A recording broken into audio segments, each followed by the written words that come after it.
O bezerro atingiu o preço mais alto da série histórica do CPEA e encostou em R$ 2.070 nesta terça-feira. Hoje, o Mercado e Companhia resolveu descobrir onde está o bezerro mais barato do Brasil. Vamos ver. De acordo com o levantamento da Scott Consultoria, que traz preços do bezerro para 13 estados brasileiros, o mais barato é encontrado no Acre e custa R$ 1.250 por cabeça. Em seguida, o preço mais barato é o de Mato Grosso, maior produtor de carne bovina do Brasil, com o bezerro cotado a R$ 2.000 por cabeça. O mais caro está em São Paulo, por R$ 2.350 por cabeça. Vamos à análise do mercado de reposição com Iberville Neto, analista da Scott Consultoria. Iberville, muito boa tarde. O preço do bezerro atingiu um novo recorde, de acordo com o CPEA e de acordo com a Scott, o preço mais barato do bezerro a gente encontra lá no Acre e depois em Mato Grosso. Conta pra gente, esse preço mais barato ainda gera oportunidade ao pecuarista? Boa tarde, Kellen. Boa tarde a todos. Kellen, nós temos observado o Acre, por ser uma pecuária um pouco menor, um pouco mais isolada geograficamente, ele tem um comportamento um pouco próprio, vamos dizer, a correlação dele com outras praças importantes é um pouco menor. Tanto é que o preço do boi gordo lá subiu menos aí no último ano, e isso gera esse cenário de bezerro mais barato. Mas aí Mato Grosso, com R$ 2.000, nós temos a mesma referência para Paraná, Pará, Rondônia e Maranhão. E todas as praças pesquisadas pela Scott Consultoria atualmente estão nas suas máximas nominais históricas. Então, assim como a referência do CPEA, em todos os estados, a nossa referência para o bezerro está no maior valor nominal já registrado. Agora, pois não. Não, isso é em decorrência principalmente do ciclo pecuário, da oferta, associada aí a uma demanda um pouco mais animada com o mercado do boi gordo trabalhando firme mesmo no final de safra, passando e com valorizações, né? Eu tenho conversado com alguns pecuaristas que me dizem que a reposição sumiu, né? Fato é que a oferta está mais restrita e que o preço está no patamar recorde. A questão é saber se tem alguma viabilidade econômica, entre aspas, importar esse bezerro do Acre, em que o preço está em R$ 1.250, é o bezerro mais barato do Brasil. O Acre não é um estado que tem uma disponibilidade tão grande de gado, né? O rebanho lá é na casa de 2 milhões de cabeças, mas ali nós temos relatos de que pecuaristas da região têm vendido para outros estados. Então, a diferença de preço, ela torna viável levar esse gado por uma distância razoável, né? Bom, e a tendência para o mercado de bezerro de agora em diante qual é? Tem opção para o pecuarista que quer um bezerro mais barato do que estes patamares que estão aí entre os mais altos da história? As nossas referências para reposição, elas são estaduais. Então, dentro de cada estado, nós teremos aí valores menores e valores acima. Então, uma variação um pouco maior do que nós temos quando a gente considera o boi gordo, que a gente trabalha com praças, né? Um raio um pouco menor. Mas, de maneira geral, a expectativa para o curto prazo e para os próximos meses é de manutenção desse mercado firme. A oferta não deve aumentar de maneira importante, o período de desmama já ficou para trás. E a tendência é que os preços do boi gordo colaborem aí com o lado da demanda por reposição. Consequentemente, e associada a uma oferta limitada, nós devemos ter preços firmes com possibilidade de alta. Tem alguma outra alternativa para o pecuarista a não ser incorporar o custo da reposição em alta neste momento? Você vislumbra alguma alternativa? Como a nossa expectativa é de preços firmes para reposição, talvez um pouco mais firmes para as categorias mais zeradas, um pouco mais em alta e um pouco mais calmos para os bezerros, embora também um cenário positivo de preços, não tem muita saída com o que a gente tem hoje. Realmente seria fazer essa reposição e focar na estratégia de colocar o máximo possível de arrobas ou terminar esses animais antes, dependendo da estratégia do sistema da composição de custos. Mas a eficiência para uma reposição valorizada, ela se torna ainda mais necessária. Tá certo. Iberville, muito obrigada pela análise, pela presença. Desejo uma ótima semana. Volte sempre. Obrigado, um abraço a todos e até a próxima. Até a próxima. E a gente vai em frente lá para Mato Grosso agora, porque com a oferta restrita de animais para reposição, a questão é saber como fica a situação do pecuarista, nesse que é um dos maiores estados com rebanho no país. O jornalista Luiz Patroni fala ao vivo de Mato Grosso e tem as informações. Seja bem-vindo, Patroni. Oi, Kellen, boa tarde para você, boa tarde a todos. Olha, o Iberville acabou matando a charada, né? De fato, o pecuarista acaba tendo que incorporar esses custos da atividade, o custo mais elevado da reposição, e precisa, sim, ser mais eficiente, né? Eficiência, de fato, é a palavra. Eu conversei com gente do setor agora pela manhã e foram todos unânimes, né? Ou seja, você precisa ser eficiente para conseguir aí ter resultados diante de um custo de reposição tão elevado. Só para a gente registrar aqui em Mato Grosso, segundo dados do IMEA, Kellen, o custo da reposição equivale a cerca de 58%, quase 60% dos custos operacionais, né, para quem faz aí recria e engorda aqui no estado. E foi o item que mais subiu no primeiro trimestre comparado ao último trimestre do ano passado, segundo esse acompanhamento feito pelo IMEA. Cerca de 6,7% foi o aumento. O preço hoje do bezerro de ano aqui em Mato Grosso, aquele de 12 meses, é pelo menos 32% superior ao praticado no ano passado, confirmando aí os preços nominais históricos, como a gente viu o recorte há pouco, que, claro, torna o custo mais elevado e o pecuarista precisa, sim, ser mais eficiente para conseguir gerar resultados na atividade. Só para a gente lembrar, o custo da reposição foi um dos itens aí mencionados pelos produtores que confinam animais aqui em Mato Grosso. Naquele primeiro levantamento feito pelo IMEA, né, lá no fim do primeiro semestre, lá no mês de maio, o custo da reposição foi um dos itens mais apontados como fatores que preocupavam e limitavam o interesse de confinar esse ano. A gente lembra aqui que no primeiro levantamento havia uma expectativa de uma queda de quase 30% no volume de animais confinados aqui em Mato Grosso com relação ao ano passado, Kellen. Então, incorporação de custos, evidentemente, e eficiência é a principal palavra nesse momento aqui na pecuária do estado. Muito obrigada, Luiz Patroni, pelas informações. Uma boa tarde para você. A gente vai trocar de tema agora para falar da relação de troca entre a soja e os fertilizantes. É a segunda melhor relação de troca em uma década, de acordo com o levantamento feito pelo CPEA. Nós separamos um gráfico que mostra justamente esse movimento. Dá uma olhadinha aqui comigo.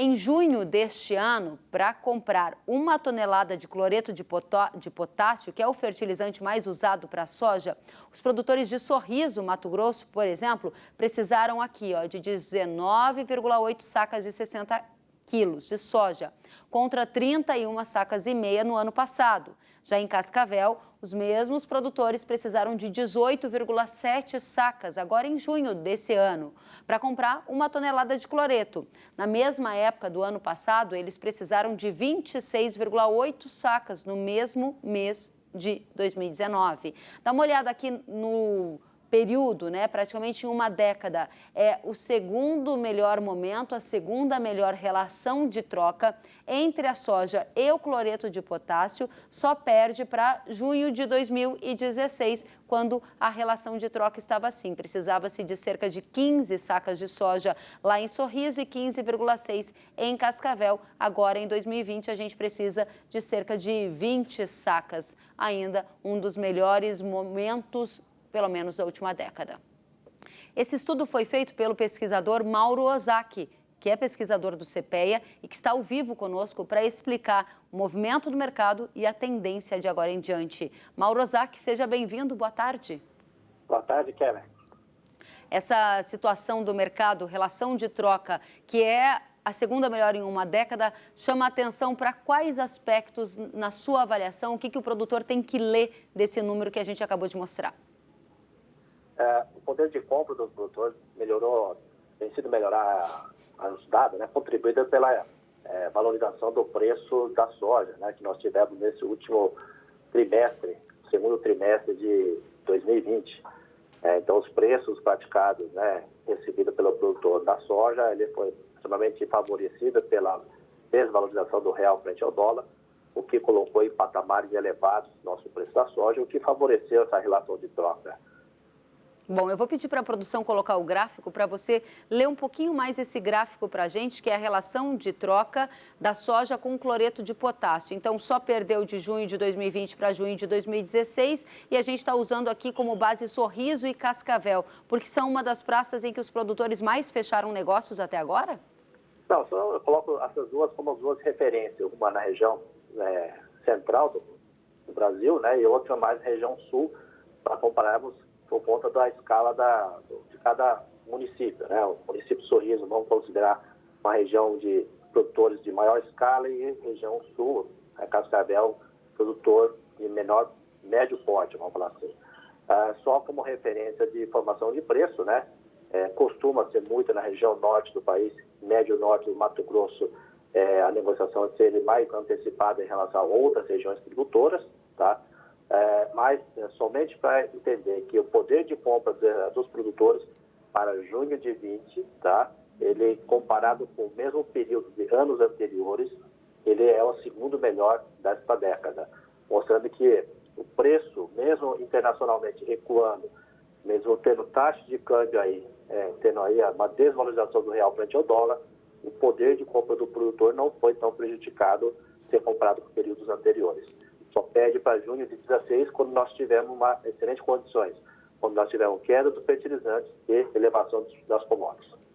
Agora, você deixou bastante claro que essa situação que favoreceu a relação de troca entre soja e fertilizante se deveu prioritariamente à puxada no preço da soja que teve, né, como um dos elementos, a alta do dólar. O nosso telespectador que ainda não fechou o pacote de insumos quer saber qual é a tendência de agora em diante. Essa relação de troca vai melhorar ou piorar para soja e fertilizante? Ela tem mantido estável nesses últimos 3 meses. A relação de troca está bastante próxima, tem algumas pequenas variações, vai da escala do produtor. Boa parte do produtor já fechou essa negociação. Se for olhar aí, basicamente 80% dos fertilizantes já foram negociados para a próxima temporada, bastante avançado. Para algumas regiões, historicamente, era 60%, 40%, desse ano já está com 70%, 80%, que é o caso de Rio Verde, bastante antecipado comparado com série histórica. Mas Sorriso, que nós estamos avaliando, historicamente ele já avança bastante nas negociações, restando aí menos de 10% aí, com certeza, para a negociação. Nesse caso, a relação de troca continua sendo aí o monitor do produtor para ver se a relação está dentro da série histórica dele para fazer os negócios. A tendência agora é que preços internacionais, no caso do cloreto, ela está estável. O câmbio é que tem mostrado aí uma desvalorização em relação ao mês anterior e que tem favorecido aí abrir uma oportunidade para o produtor fazer a compra. Muito bem. E a gente tem ideia de patamar de preço pago ou esse é um assunto para outra conversa? Não, temos aí o valor médio rodado na região de Sorriso, né, ela está gravitando entre R$ 1.700 a R$ 1.800 a tonelada, tá?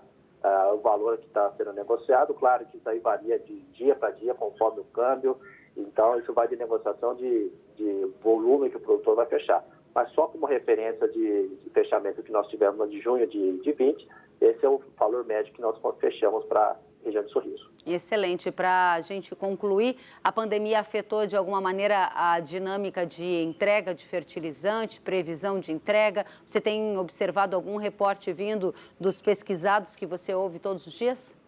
Por enquanto não. Por enquanto está tudo em ordem. Claro que toda a região do centro-oeste agora começa a ter um pouco mais de problema em relação a nós aqui do estado de São Paulo, né? É como a onda está começando a chegar mais na região do centro-oeste. Então, eles estão um pouco mais preocupados, claro, mantendo seu distanciamento, todas as medidas necessárias, mas preocupa um pouco, claro, que depende como vai ser manejado esse problema na região, mas como o fertilizante provavelmente começa a subir agora da região do sul para o centro-oeste, acredito que nós não vamos ter esse grande problema como nós tínhamos preocupado no início do processo da pandemia. O pico da entrega do fertilizante tradicionalmente ocorre em que época, Mauro? Começa agora, começa de agosto até julho, agosto, já muito caminhão subindo, tem muito caminhão já sendo entregue. Então nós estamos nesse mês agora, de julho, agosto, começamos a ver maior volume de caminhões subindo, né, para chegar antes do plantio, que é setembro, né? Então, perfeito, basicamente, temos que deixar todos esses fertilizantes já no campo no próximo mês. Muito bem, a gente tem acompanhado esse tema e que bom ouvir do CPEA que até o momento não há relatos de problemas na entrega de fertilizantes. Claro, teremos que acompanhar ainda com mais afinco a partir de agosto. Mauro, obrigada por trazer essa informação tão importante para a audiência de como está a relação de troca e qual é a perspectiva. Volte sempre, agradeço a você e ao CPEA pela companhia. Sempre à disposição. Obrigada, uma boa tarde. Sentiu falta de algum conteúdo? Acesse canalrural.com.br.